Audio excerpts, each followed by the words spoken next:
गस bank निवडणुकी उमेदवारी अर्ज दाखल कर शेवटचा दिवस, अनेकांनी भरला उमेदवारी अर्ज।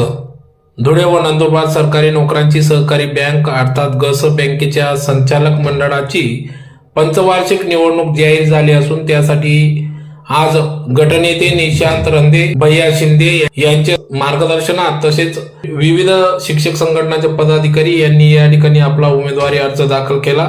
निवडणूक निर्णय अधिकारी तथा उपनिबंधक राजेंद्र विरकर यांच्याकडे नामांकन अर्ज दाखल करण्यात आले। यावेळी गटनेते निशांत रंदे, भैयासाहेब शिंदे, चंद्रकांत सत्तेसा, योगेश धात्रक, विशाल पेटकर यांच्या उपस्थितीत या ठिकाणी आनंदराव करंका, वसंत चव्हाण, आसिम शेख, देवेंद्र बोरसे, कुशाल अडगाडे, धीरज बोरसे, कविता मोरे, कविता शिंदे, राहुल गांगुर्डे, वैभव सोनवणे, राहुल सोनवणे, नूतन पाटील, विजय चौधरी, प्रकाश बच्चाव, सुचेतना परदेशी, युवराज देसले, रवींद्र देवरे यांच्यासह अनेकांनी आपला उमेदवारी अर्ज दाखल केला। तर दिनांक 3 ऑगस्ट रोजी नामनिर्देशित पत्रांची छाननी होणार असून 4 ते 18 ऑगस्ट माघारी, 19 ऑगस्टला अंतिम यादी प्रसिद्ध होऊन 31 ऑगस्टला मतमोजणी व निकाल जाहीर होणार आहे।